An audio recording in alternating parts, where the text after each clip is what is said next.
Мы открываем 1 Коринфянам.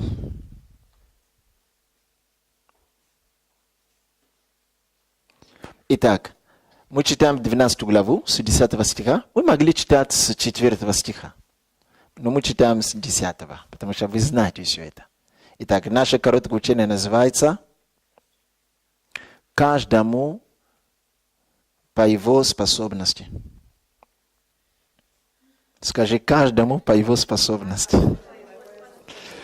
Иному Дух дает чудотворение, иному пророчество.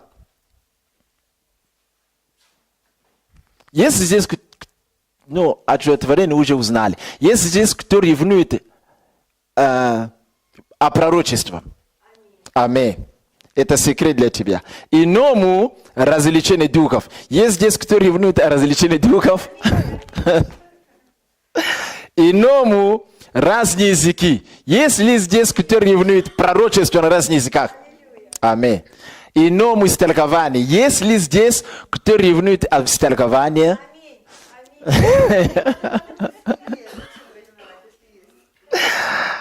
Аминь. Все эти дары и то, что можно было читать в 9 стихе, производит один и тот же Дух, разделяя каждому, как ему угодно. Как угодно кому? Как угодно кому. Мы читали, Бог дает кому-то дар чудотворения, кому-то пророчество, кому-то то дар. И разделяя все, как угодно, не нам, потому что нам это нужно, но как угодно ему. Подождите. Почему-то в другом месте Писания апостол Павел говорит, что мы ревновали о дарах. То есть, чтобы мы с жаром, жаждали, рдали о дарах. Он использует слово ревновать. Это с нашей стороны. А со стороны Бога Он дает каждому. А как вы думаете, каждому это кому? Да, прежде всего, ревнующему. Те, которые с воздыханием идут, ищут это. Но, между прочим, когда мы ревнуем, я могу ревновать о даре чудотворения. Да? Я жажду это с моей стороны. Но со стороны Бога, когда Дух Святой, Бог Духом Святым начнет давать нам, ревнующим, Он будет давать нам по Его чего? Как ему угодно. То есть по Его воле. Подождите. Почему-то Он не дает мне по моей ревности или по моей жажде? Или дает? Не знаю. Но там написано, что Он дает каждому, как ему угодно, по его воле. То есть Дух Святой дает по его воле, по своей воле дари. Хорошо. Сохраним это в сердце, вернемся к этому позже. Давайте прочтем второе местописание. Притча Господа Иисуса. Матфея, 21 глава, 25 глава. Я читал с 13 стиха. Итак, бодрствуйте, потому что вы не знаете ни дня, ни часа, в который Сын Человеческий придет. Он о себе говорит. О возвращении. Ибо Он поступит как человек, который, отправляясь в чужую страну, призывал рабов своих и поручил им имением свое. И дал одному 5 талантов. Скажи 5 талантов. И другому Он дал 2 талантов. Скажи 2 талантов. Третьему Он дал 1 талантов. 5, 2, 1. И Он раздал каждому по их силе, по их способности. В оригинале там слово способности. И тотчас отправился. Мы читали, что апостол Павел говорит, что мы ревновали. Мы с воздыханием желали, стремились к способностям, к дарам. К дарам. И Дух Святой желает тоже, теперь дает нам по Его воле. Иисус говорит, один человек высокого ранга, у нас себе говорит, всегда высоко, отправляйся в чужую страну, чтобы взять царство и вернуться. Пока он будет отсутствовать, скажи отсутствовать, он берет и он раздает таланты, дары, которые Дух Святой дает. Он раздает дары, таланты, мины своим слугам. Слушайте меня, пожалуйста. Вы заметите, что здесь перечисляются только 3 категории слуг. Там не написано, что он позвал всех слуг и раздал всех по своей воле. Нет. У него было много слуг. Высокого ранга этого человека. Это человек. Он великий царь, великий управитель. И у него там тьма слуг. Но когда он собирался уехать и вернуться, он призывает только 3. Ты можешь узнать, если Бог желает доверять тебе больше. Чаще всего ты будешь находиться там, на то служение, где немного людей. Это первый принцип. Если твое сердце ищет Бога до такой степени, ищет дары до такой степени, ревнует о дарах до такой степени, что когда речь идет о какое-то служение, где Бог будет действовать, будет молиться много, чтобы Господь услышал нас, будем ревновать вместе, и сердце тянется туда. Тогда как? Многие говорят, да, зачем, мы туда не пойдем. И ты чувствуешь, как будто зов, как будто Бог тянет тебя туда, как будто Он тебя зовет.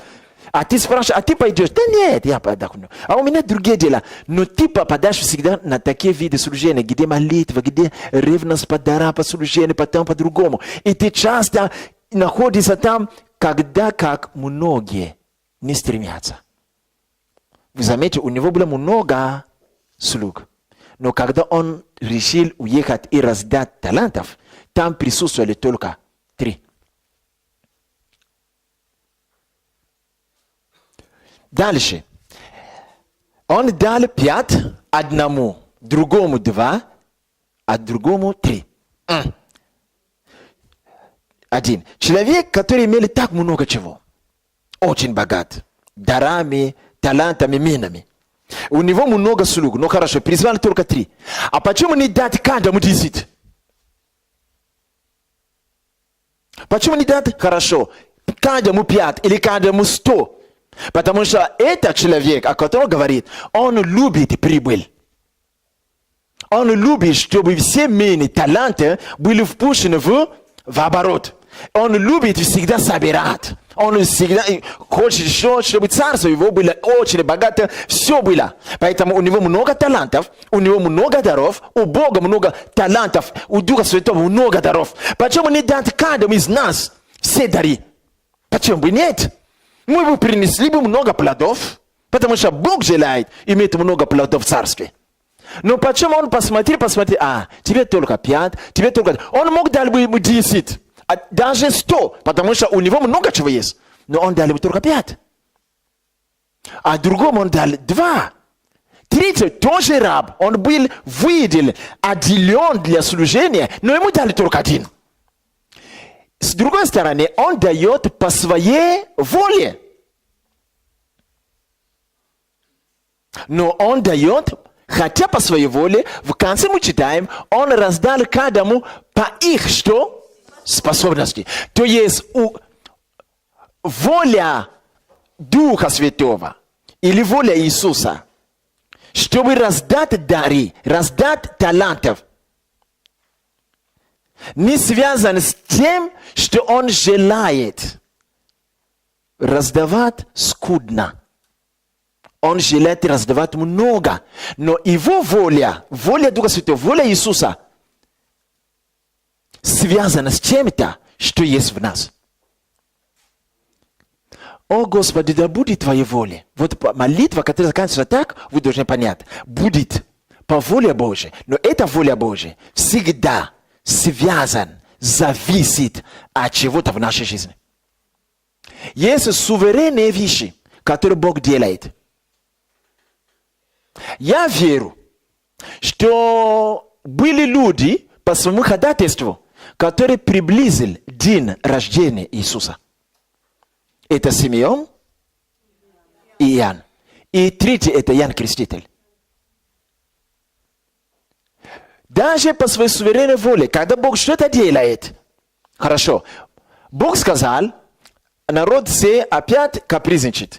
Я допущу и позову Навуходоносор. Уведет их мой народ на наказание. И 70 лет они будут стенать там, в Вавилоне. А потом я верну их на землю свою. И они были в Вавилоне. То есть воля Божия. Угодно ему было, чтобы он отдал им 70 лет. 70 лет закончится, он вернет их. Угодно ему было, да. 70 лет заканчивается. Он не возвращает их обратно. Пока. На 72-3 год. 3 года прошли. Не нашелся Даниил, который сообразил по пророчеству Еремии и начал молиться, исповедуя грехи предков и своих. Только тогда Бог начал возвращать их. Господи, но угодно тебе было, воля твоя была то, 70 лет закончилась, верни нас. Он говорит, это значит, что воля Божия зависит от чего-то, что есть с нашей стороны. Дух Святой, ему угодно раздавать дары. С другой стороны, нас провоцирует или поощряет, чтобы мы ревновали. А с той стороны, Дух Святой угодно будет раздавать. Но когда он будет раздавать, там написано угодно, то есть как бы по своей воле. Я верю, если это воля Божья, воля Духа Святого, воля Иисуса не зависит ни от чего связано с нами, он бы каждому раздавал все 9 даров. Потому что Бог любит, чтобы люди приносили больше плодов. Но, несмотря на то, что написано там, что по своей воле, по воле Бога, по воле Духа Святого, но когда он раздает 3, 5, 1, и в конце не утверждается, потому что такова воля Божья. Нет, там написано, он раздал все это каждому по их способности. То есть воля Божья всегда связана с чем-то, который в нас или у нас.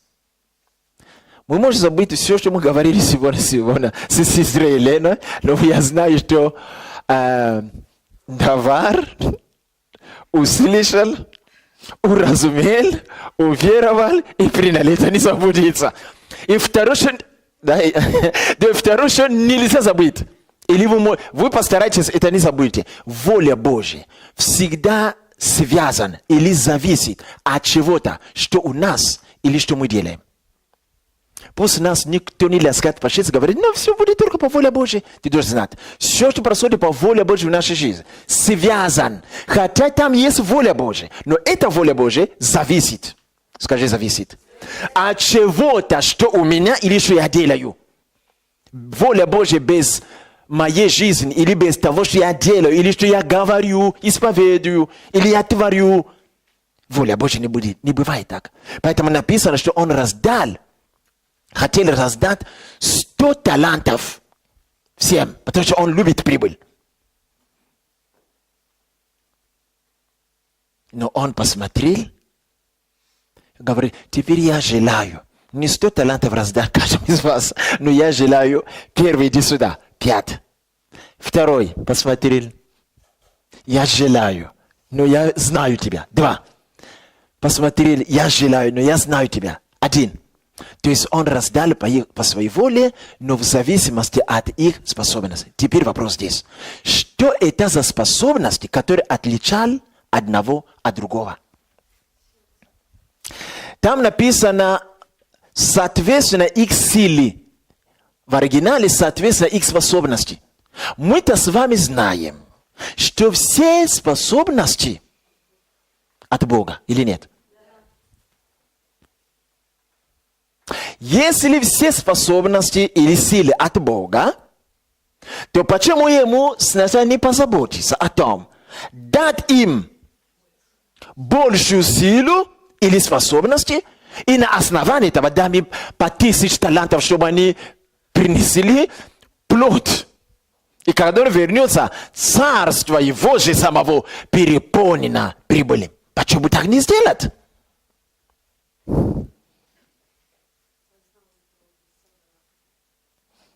Почему так не сделать? Силы, способности. То есть воля Духа Святого или воля хозяина, чтобы дать, соответствует или зависит от способности каждого из них. Значит, у них разные способности. Я сижу и думаю, сделай чудо, чтобы дать им одинаковые способности побольше, чтобы доверить их не 5 талантов, но по 1000 талантов, чтобы когда ты придешь, они реализовали это и получили, ты придешь получить много. Ты же хочешь много получить.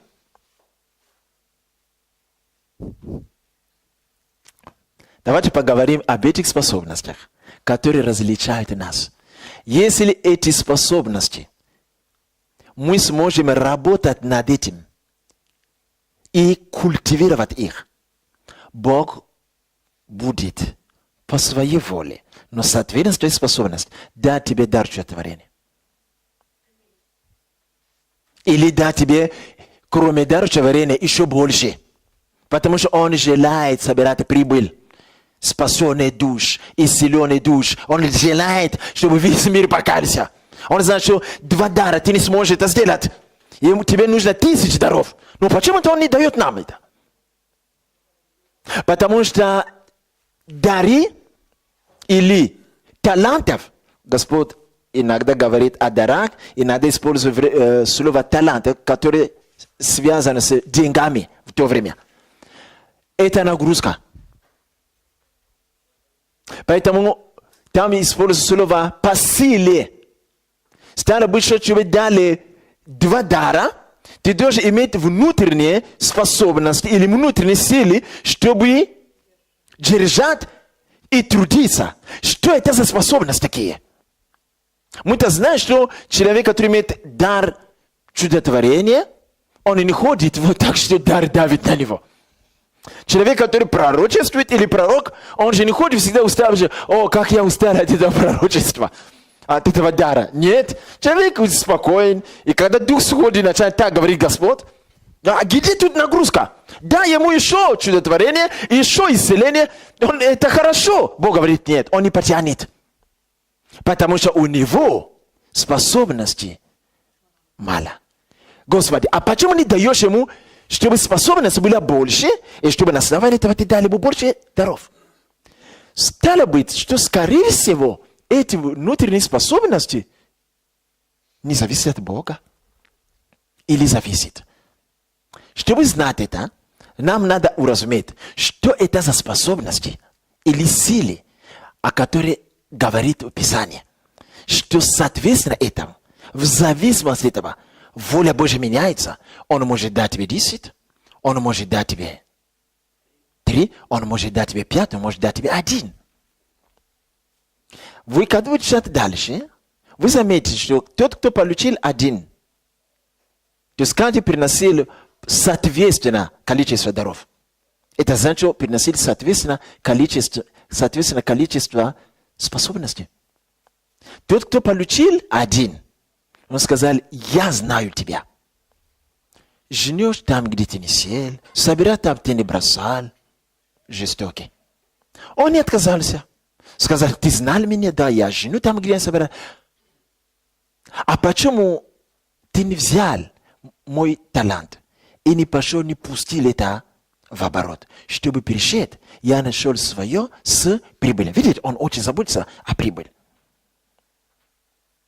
Слушайте. Этот человек говорит, я знал тебя. Поэтому я спрятал твой талант, пыль в федераль и сохранили, пока ты придешь. Я знал тебя. Бог сказал, конечно, ты знал меня, что я собираю там, где я даже не сел. То есть человек какое-то знание имел о Боге. То есть способность, которая говорится здесь, это не знание о Боге. Поэтому видим людей, которые много знают о Боге, Бог не дает им ни одного дара. Алло? Он знает всю Библию. Бог говорит, молодец, но дар тебе не надо. Ты не потащишь это. Что это за внутренние способности или за силы, от которых зависит количество даров и талантов? Порция благодать. На нас есть каждая благодать, но благодать разная по порции. И Бог желает дать нам всю благодать. Полный комплект. Но когда он смотрит, я желаю, угодно мне. Но, говорит, но внутренние способности.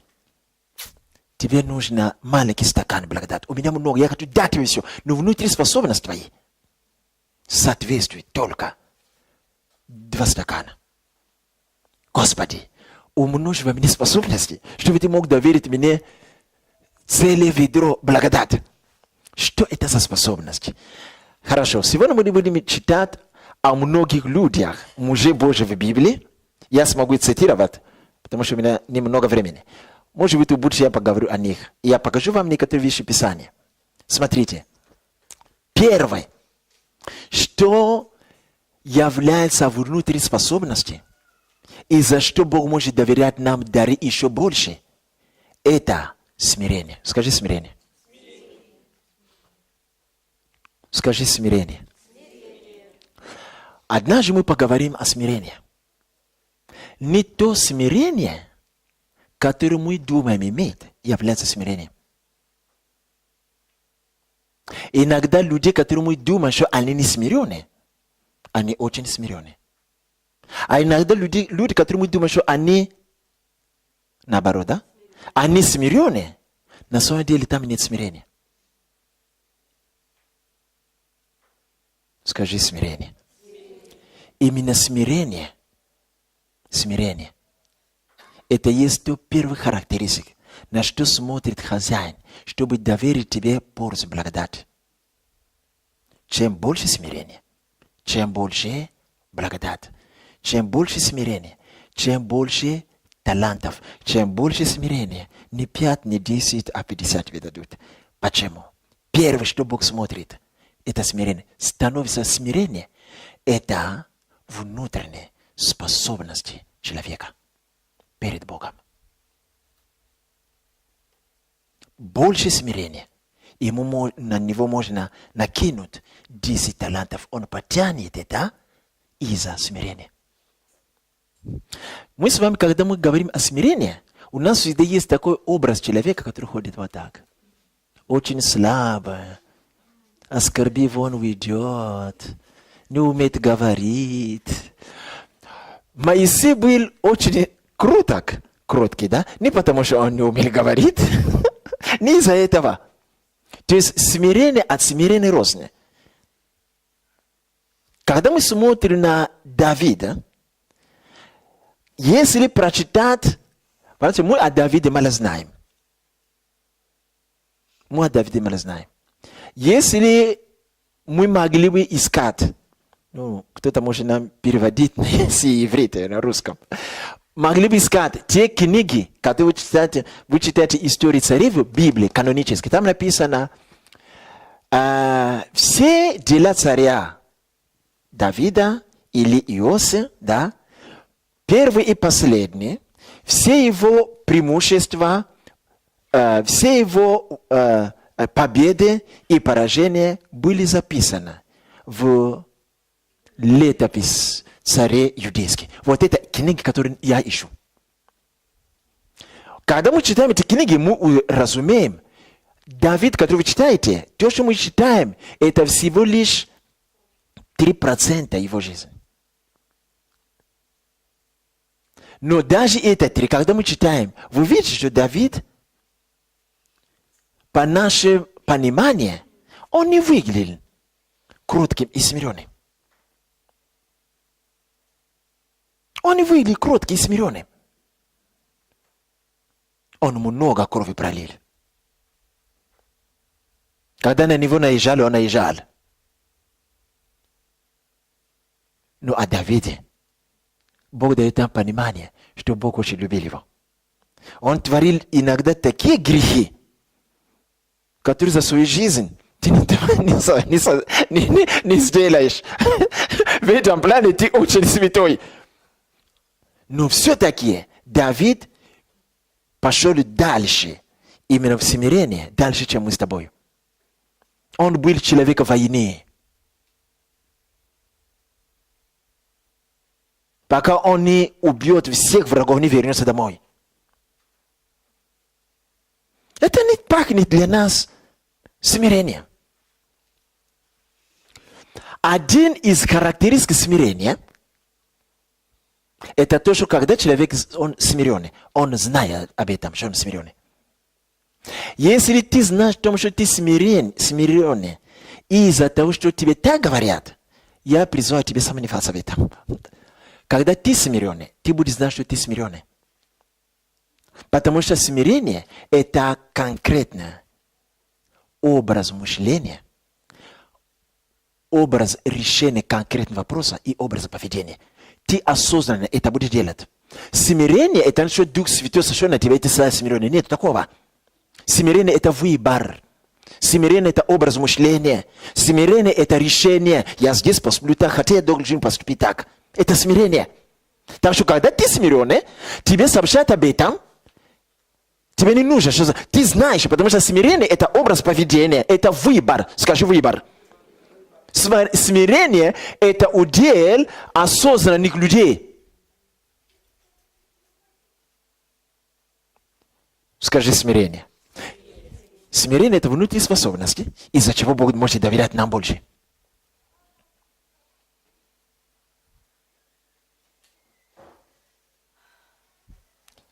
Смирение, первый характеристика, то, что ты можешь знать, что ты смиренный. И еще смирение – это выбор и образ мышления, образ поведения. Ты выбираешь так поступить в этом случае.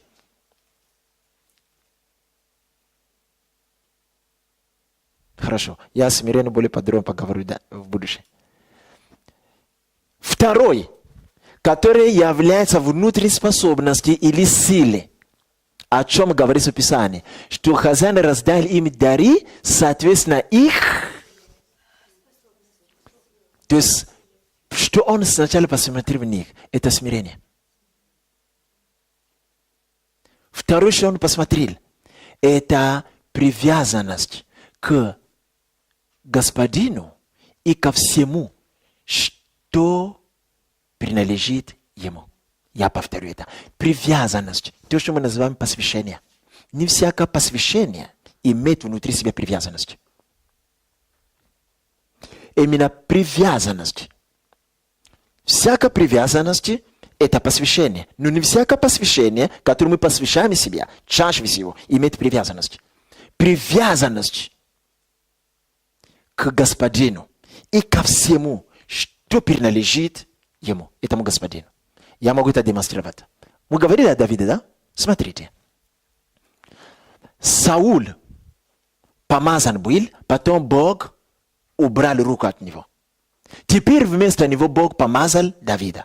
Саул пытается убить Давида, преследовать несколько лет. Однажды он получил возможность, он спал, там написано, что сон от Бога спустился на всю армию Саула и на его самого.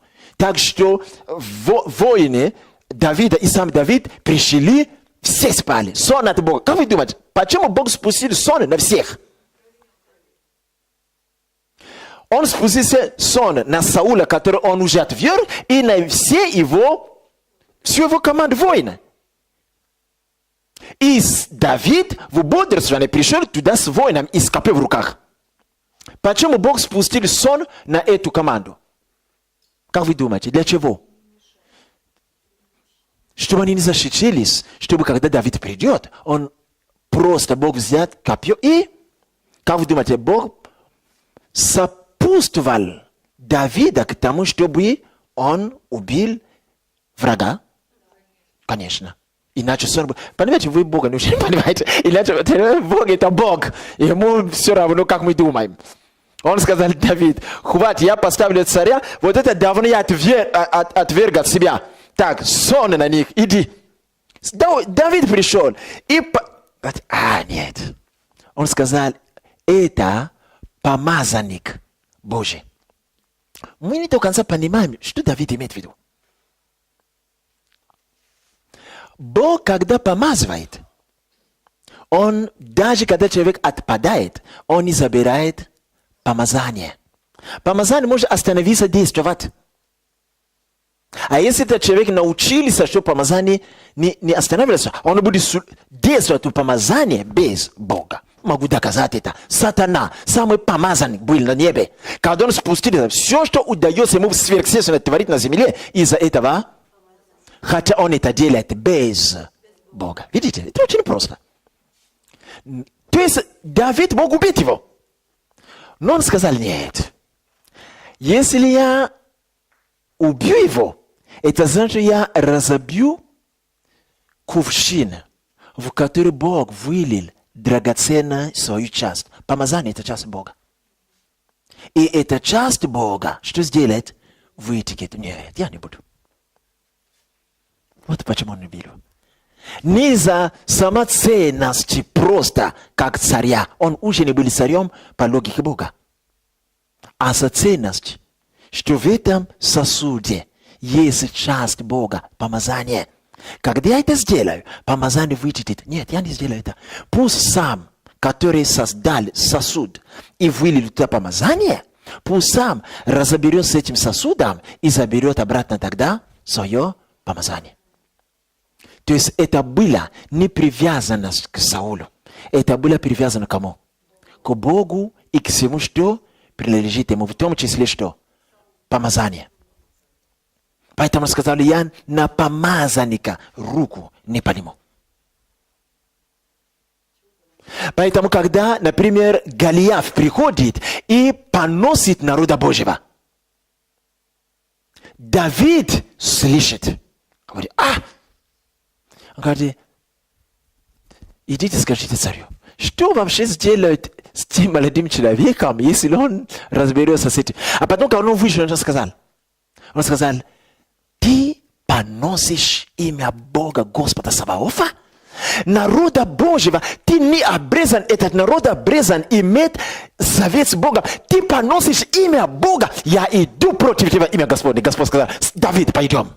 Он был очень привязан к Богу и к делам Божьим. Скажи привязанность. Когда мы привязаны к Богу и к делам, и ко всему, что принадлежит Богу, Бог будет доверять нам помазание. Дари, Бог даст нам не 5, а 10. На сегодня у нас трудности. Как ты относишься к священникам православных? Как ты относишься к священникам католических? Как ты относишься к храмам, которые построили священники там, православные? Как ты относишься к домам молитвы, которые баптисты построили? Сегодня мы видим на Западе, когда люди были в огне, строили дома молитвы, посвящали Богу, там творили чудеса, и они там, Дух Святой наполняли этот дом. Пробуждение проходит. Люди утихли. Потом поднимаются бизнесмены и говорят: тут было служение раньше. Да, давайте продадим тут, теперь откроем казино. И мы видим это на Западе. Так не должно быть. Если это было дом молитвы, освященный, и там Дух Святой сходил, помазание было, это навеки его. Если мы будем говорить хуля на эти дома, Бог не может доверить нам дари. Алло, там освящение было. Там освящение было. Вы помните кости Елисея? Там освящение было. То, что Божие, и то, что принадлежит ему. Даже если это что-то произошло, землетрясение или сожгли, освящение было. Многие ездят, например, в Израиль. Я один раз тоже был там, фамилия. И там остались, это с какой стороны? Это стена. Да, стена плача называется. Но я бы не назвал это стена плача. Это стена благословения. Потому что это была эта стена именно храма, который разрушен. Ну что разрушили? Физически разрушен. Но это место было помазано.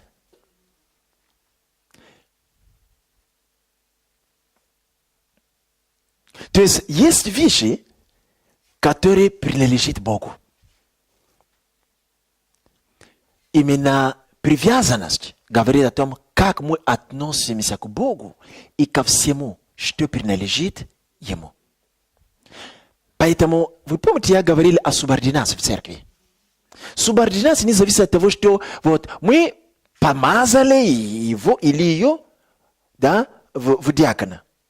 А потом смотрит, говорит не умеет, молится еле-еле, даже не умеет поститься даже один день. Вообще не может даже цитировать много местописаний забывчиво. А какой там служитель? И все. Как только ты, допустим, Бог сказал, я дар тебе не дам. Поэтому, видите, мы ревнуем о дарах, и мы не получаем их. Бог-то не эгоист. Он сам желает, потому что проявление даров – это его слава. Он желает прославиться. Да придет царство твое. И пусть слава твоя будет явлена. Дары – это одно из средств, через которое Бог хочет проявить себя, чтобы его хвалили, он показался на этой земле, что он крутой, он хозяин всего. Поэтому он хочет дать нам, что мы это сделали для него. Но и при том он не дает нам. Почему? Потому что у нас нет привязанности к нему.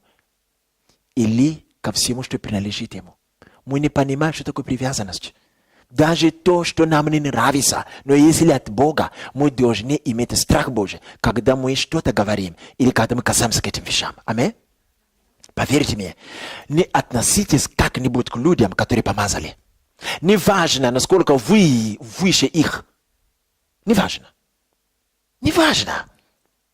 Там есть часть Бога. Помазание – это часть Бога на них, в них. Может быть, они сами по себе не ценны, но из-за помазания они ценны. Итак, внутренние силы или внутренние способности, на которые хозяин посмотрел, чтобы дать какое-то количество даров каждому. Прежде всего, это что это было? Смирение. Смирение названо способностью. Поэтому порой, вместо того, чтобы просить у Бога дары, мы можем сначала молиться и просить, чтобы Бог научил нас расти в смирении.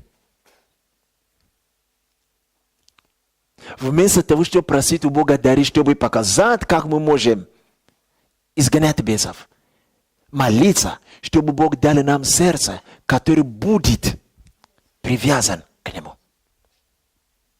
Давид был таким. Поэтому он говорит, ты поносишь народа Божия. Да, в то время этот народ не всегда делал правильно перед Богом. Евреи не всегда поступали правильно перед Богом. Их цари строили на высоты какие там, чтобы кадить другим богам. Но они все-таки в то время оставались помазанным народом. Поэтому Давид приходит и говорит, как это, что ты поносишь народа Божия? Как это, что ты делаешь то и другой? Не должно быть такое, я иду против тебя во имя Господне. Аминь. Что мы делаем порой? Поносит имя Господа, а мы прячемся, молчим. Узнай, что я сектанты. То есть мы заботимся о себе, а не о имя Бога, который поносят. А как ты можешь иметь дары, которые будут действовать? Не может быть такого. Когда поносит тебя, ты можешь молчать. Но когда поносят Бога, скажи, вы что? Бойтесь Господа. Вы от Него дышите. Ты заметишь, скоро ты почувствуешь помазание. И дары начнут действовать. Там, где ты не планировал. Конечно. Дары это то, что Бог дает нам средства для того, чтобы прославиться через нас на земле. Решать глобальные проблемы на земле. Это инструменты. Но он говорит, я не могу доверить вам. Вы недостаточно смиренны. Я не могу доверить вам. Вы не очень привязаны. Вы посвящены мне, но не очень привязаны. Как вы думаете, что еще входит в контекст способности или сил внутренней, от чего Бог может доверять нам больше? Вера. Аллилуйя. Вера. Вера. Да. Вера не приходит просто от познания Бога. Вера приходит от того, насколько мы имеем откровение о Боге. Это разные вещи. Познание и откровение – это разные вещи. Познание предшествует откровение, но не всякое познание приносит нам откровение. Этот человек, третий, который дал одному дар, сказал, что я тебя знаю. Ты то, он сказал, да, я такой. А почему тогда не служил, как я хотел? Видите, то есть он знал. Некоторые люди знают много о Боге, но не имеем откровения о Боге. Каждый раз, слушайте меня, пожалуйста, когда мы имеем определенное откровение о Боге, давайте я по-другому скажу, спрашиваю через вопрос. Как вы думаете,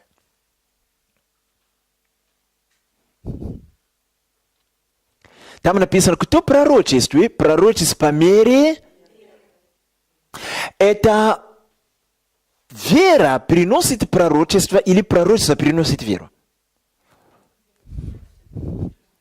И церковь разделилась пополам. Есть нейтральнее.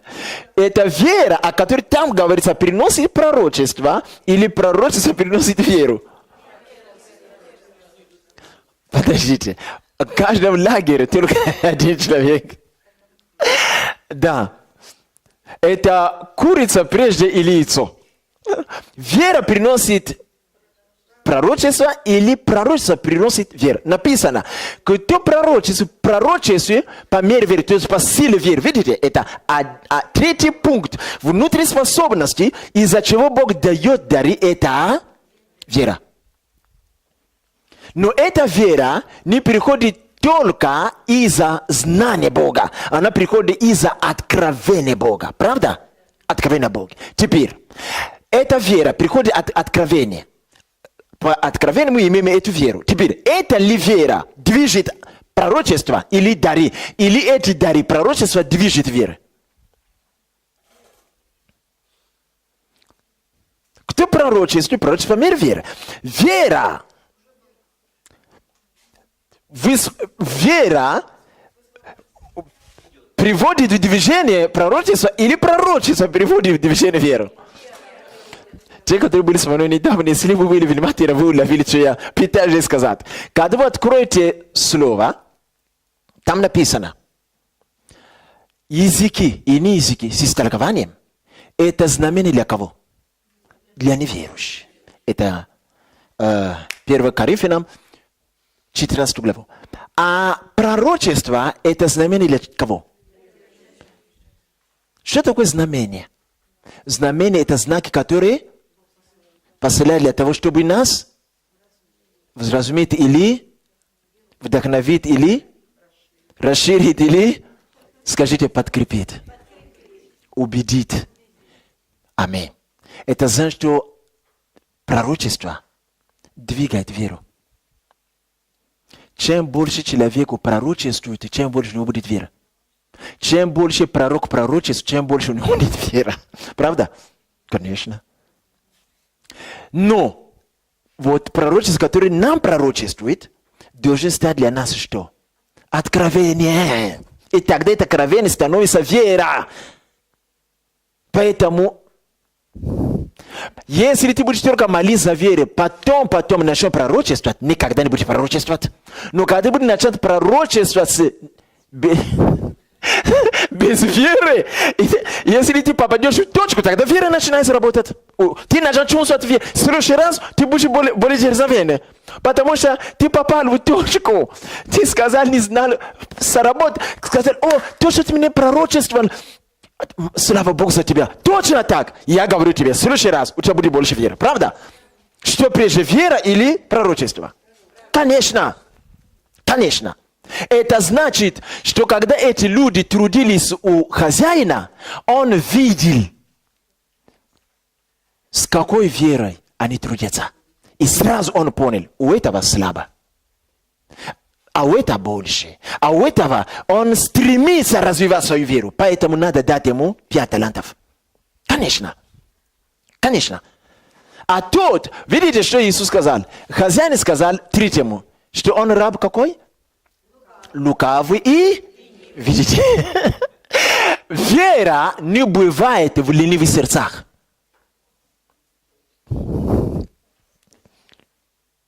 Если человек ленивый, знаете, у него вера будет ленивая.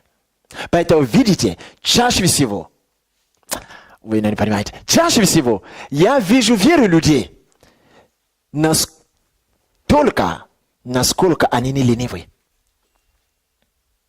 Когда человек говорит, там будет такое собрание, там будет такие молитвы. Но я так устал. На улице дождь. Это вера его. Это не просто каприз, это его вера. Да, иногда, конечно, мы люди, мы иногда можем уставать. Я не говорю о крайностях. Но если он часто в такое фатальном состоянии, чтобы взяться за дело, чтобы куда-то поехать, чтобы что-то делать, знаете, такова его и вера. Такова его вера. Давайте я буду заканчивать. 3 характеристики внутри способности достаточно. И тогда дальше это время перейдет. Вера, которая на самом деле зависит от того, чтобы ты уже что-то делал. Тогда вера начинает. Когда ты только попадаешь в точку, когда тебе, о, получилось, как ты делал, у тебя вера будет больше. Пока ты будешь только молиться, Господь, дай мне дары, никогда ничего не будет. Начни делать что-то. Как только ты попадешь в точку, у тебя вера начнется работать. Второе, что, кроме веры? Привязанности. Над этим надо много работать. Третье, первое, это что? Смирение. Смирение – это удел воли, это выбор, это решение. Вот эти вещи есть внутренняя способность, на которую хозяин смотрел, потому что они же долго были у него слугами. И настал день, когда он должен уехать, он посмотрел на 1000 слуг, позвали только 3. Потому что у 1997 из 1000 не нашлось ни того, ни другого, ни третьего. Поэтому, видите, иногда бывает, церковь 1000 людей, там будет 10 человек, которые Бог доверяет. Потому что у них смирение, привязанность к Богу и к делам Божьим, и вера. И чаще всего вы заметите, что мы ни во что их не ставим, но как только сказал, а кто возьмет, как молиться? Я! Ты смотришь, как он молится. Господь только плачет, не умеет только молиться. Но он бежит туда. Это вера в его. Доверьте ему дальше. Вы увидите, как Бог начнет доверять ему? Конечно. И последнее, которое я хочу вам сказать, но это уже чуть-чуть отвлеченное. Как увидеть веру человека? Или как увидеть свою веру? Давайте не будем искать веру ближнего. Как начать взвешивать свою веру? Есть некоторые характеристики. Давайте запомним, и я сам учу себе. Давайте запомним, это навсегда будет работать над этими. Первое. Не быть ленивой. Насколько человек не ленивый, настолько его вера. Второй. Знаете, у ленивого всегда есть причины. Насколько не ленивый, насколько его вера. Второй, как мы можем взвешивать свою веру?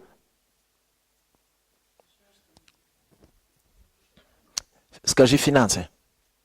Насколько мы можем давать финансы на дело Божие, настолько и наша вера.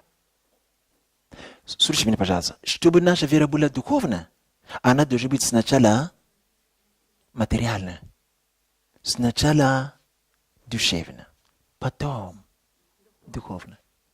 Понимаете, некоторые вещи, которые я делаю, я не объясняю. Позже я объясню. Насколько человек может расставаться с деньгами и давать на дело Божье, как это ему самому тоже это нужно, настолько его вера. Настолько человек может дать другому костюм, когда ему тоже нужно, но он знает, что он едет туда, чтобы свидетельствовать за Христе. Поэтому мне не дело, хотя бы носки ему дам, настолько его вера. Этому человеку придут к нему дары, которые действовали в того мужа Божьего. Потому что вера его, и то вера одинакова. Он идет, а он финансирует. Это даже вера. Потому что деньги – это наша жизнь. Давайте скажу хуже или лучше. Вера, деньги – это наше сердце. Богатство или материальное имущество – это наше, это большая часть нашего сердца. Куда мы даем внешнее материальное наше благо, туда и мы даем наше сердце. А вера где обитает? Конечно. Поэтому второй. Как ты можешь узнать меру твоей веры? Это насколько ты можешь использовать материальные вещи, богатство, которые, имущество, даже не богатство, богатство слово соблазняет нас, а материальное имущество, имение, да? На дело Божие. Это второй. О чем мы рассуждаем сейчас? Как узнать, взвешивать свою веру. И третий. Ты можешь узнать свою веру очень просто. Мера веры. Какой меры ты вырос? Знаете, почему? Давайте мы начнем исследовать себя. В этом году, к концу этого года, какова у нас вера будет? Останется ли тот же уровень или перейдем на другой уровень? Знаете, нет христиан, которые думают об этом. Что так, с какой верой я закончу этот год? А вера у меня стала больше или меньше? Об этом даже не думаем. Нету даже. Об этом даже не учат. Нету. Вера есть, мало вера. Есть вера, есть. Нету веры. Мы даже не знаем, где вера, сколько у меня вера, вообще где вера. Я не знаю. Понимаете? С этого, все годы и год, который мы начали, в этом году у меня больше веры в пророчестве. До этого, что у меня пророчество, я много молился. Сейчас я могу подойти к тебе. Если я очень переложу сердце мое к твоей жизни, я начну пророчествовать. Я понял. Дело не в поста и в молитвах. Дело в вере. То есть человек должен изучать себя, чтобы знать, насколько он продвинулся в течение года или в течение нескольких месяцев. Именно в вере. То есть третий, как ты можешь узнать, мы можем узнавать, взвешивать меру своей веры. Кто-то может мне подсказать? Третий это что? Ну это правильно, изучать себя. Но как ты изучаешь себя, что надо изучить, чтобы узнать веру? Первое, что мы сказали. Знай, насколько ленива или не ленива твоя душа. Моя душа. Помоги, Господи. Второй, это не только финансы, насколько мы можем имение свое давать, когда нам позарить самым очень нужно. Третье что? Скажите что-нибудь. Да, взвешивать, ну как? Что надо смотреть, чтобы взвешивать? Чтобы оценить, узнать меру.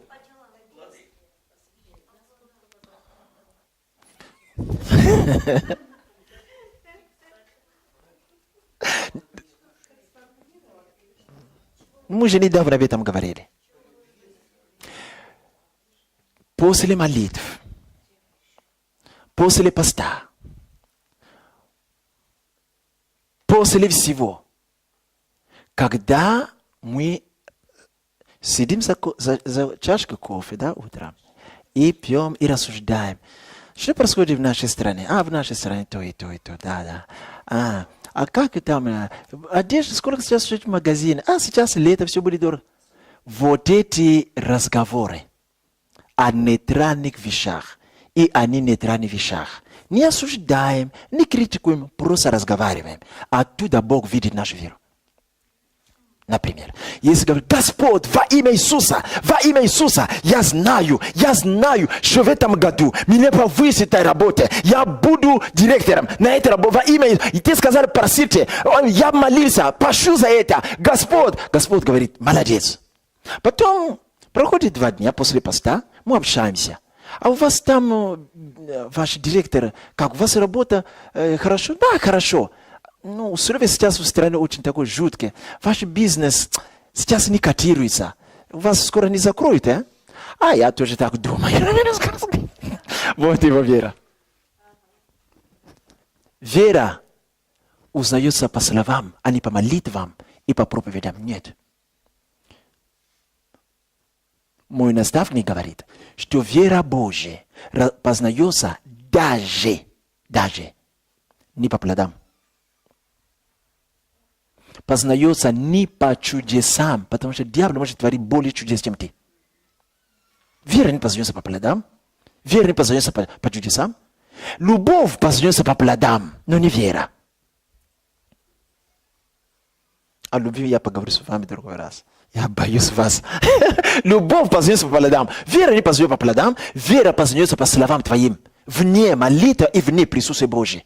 И когда приходят трудности, вот тогда вера там будет. Вера не всегда принесет то, что ты ожидаешь. Но слова, которые ты говоришь в этих обстоятельствах, и есть вера. Поэтому вы читаете именно Евреям 6 главу, да, или 11 главу, где Павел говорит: некоторые, будучи гигантами веры, они прятались в ущелье, они кидались туда-сюда даже без только в одну мантию. Они были крутые в вере. Поэтому вера, скажи: я сделал, получилось, у меня большая вера. Да, и я согласен. А что в тот день, когда это не получится? Ты начнешь соблазняться.